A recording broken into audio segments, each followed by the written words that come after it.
This is Bangladesh. Bangladesh has become one of Asia's most remarkable and unexpected success stories in recent years. Once one of the poorest regions of Pakistan, Bangladesh remained an economic basket case, racked by poverty and famine, for many years after independence in 1971. However, in this video we will not be discussing the economic success of Bangladesh. Instead, what will be important in the video is the reason for the separation of Bangladesh. The people of Bengal hoped that in the new Muslim state they would finally achieve a better standard of life.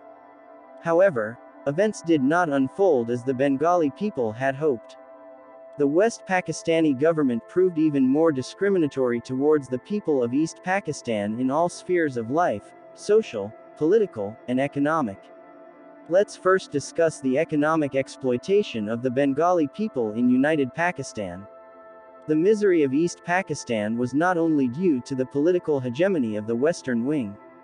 Although political power was concentrated in West Pakistan, in theory, the authorities were capable of pacifying the people of East Pakistan if only economic claims were satisfied. East Pakistan faced severe economic exploitation. Unlike the British, the West Pakistani government profited from the Eastern Wing but did not invest adequately in its development. The number of East Pakistanis employed in the Western Wing, particularly in higher respectable positions, was insignificant compared to that of West Pakistanis. Even though the population size of West Pakistan was smaller compared to that of East Pakistan after the partition, a significant share of the national budget, roughly 75%, was spent on West Pakistan, leaving a negligible portion for much more densely populated East Pakistan. The latter was financially deprived, although it was responsible for the generation of 62% of the revenue income. Gross negligence towards the region was evident in the distribution of other resources as well. The indifference of the West Pakistan government towards the development of East Pakistan was visible through the per capita income of that period, which was 32% higher for West Pakistan during the late 50s and 61% during the late 60s. Another probable reason is the social exploitation. Since the very formation of Pakistan, the western part branded the eastern as inferior, because it considered the Muslims in the Eastern Wing subordinate due to their social and cultural affiliation with the Hindu population, which were powerful, rich, and dominating in East Pakistan before the partition of the subcontinent. Historically, people from various religions had always coexisted peacefully in the East Wing, as they were naturally adopting practices and customs from one another, while tolerating everyone's traditions and beliefs. Even today, Muslim communities celebrate programs that hold a Hindu foundation and have barely no roots or relevance to Islam. The West Pakistani government was critical of the harmony between the Muslim and the Hindu population. Even though the Muslims of the East Wing supported the partition, they were not willing to give up their own culture or language for the sake of becoming as Pakistani as envisioned by the elite of West Pakistan. The West Pakistani government remained insensitive to the cultural sentiments of the East Pakistani people. The selection of a national Pakistani language became a big controversy.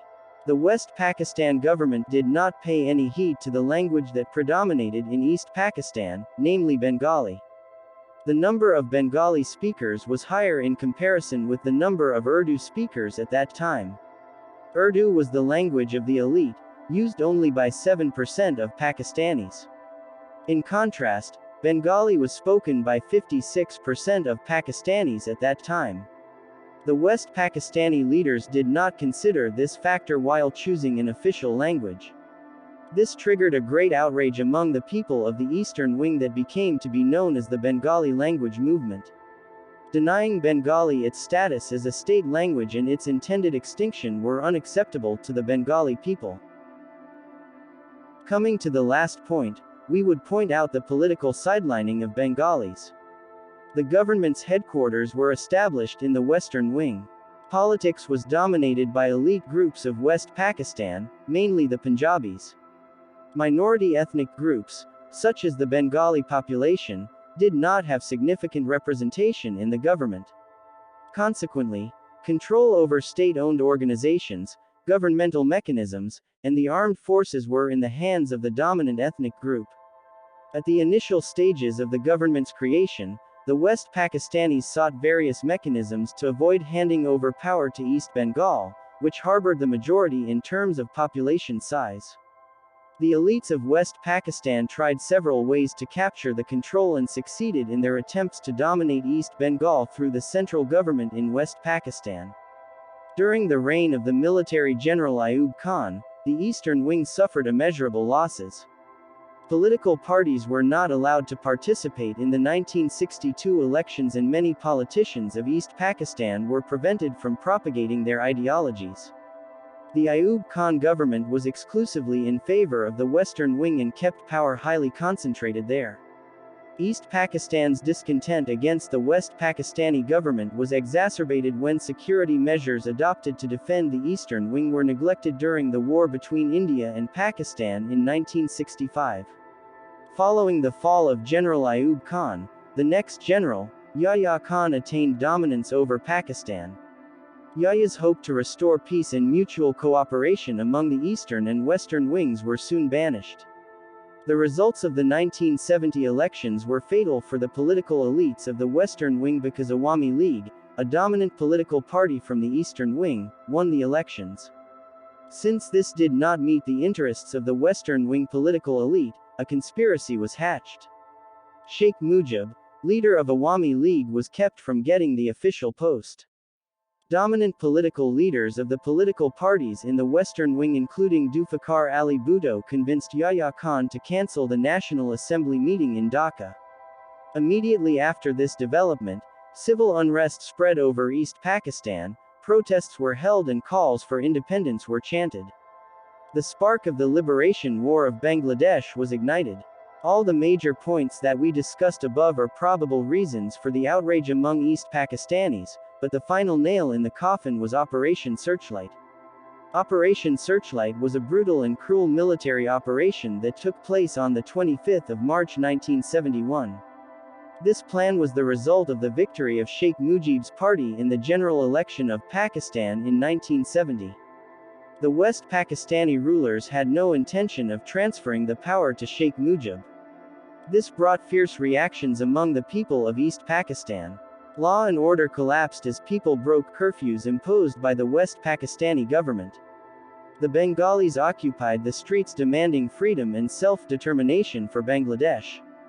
General Yahya Khan ordered the army to crush Bengali nationalist sentiments in order to punish the people of East Pakistan for their denial to follow the orders of the West Pakistani government. He arranged a military crackdown, aimed at eliminating the force of Bengali nationalism from Pakistan. The intention was to take absolute control over all significant cities dominated by the nationalist rebels. As a result of the Operation Searchlight, almost 30,000 Bengalis in a week. More than half of the population of Dhaka fled the city in search of safe shelters elsewhere. Operation Searchlight created terror but at the same time encouraged the determination of the people of East Pakistan to secede from the oppressive central government.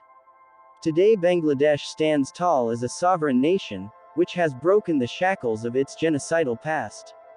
The global image of Bangladesh has changed. Once visualized as the epitome of poverty and hunger, its steady success in terms of gross domestic product growth is conspicuous as a symbol of an assiduous enterprise. It is gratifying to see a South Asian nation once labeled a basket case as now being projected as a future Asian tiger. We hope that you enjoyed this video on the reasons behind the creation of Bangladesh.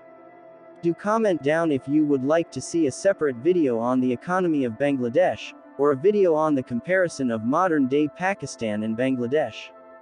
Do leave a like, and share our videos. Subscribe to stay updated. Till then, goodbye.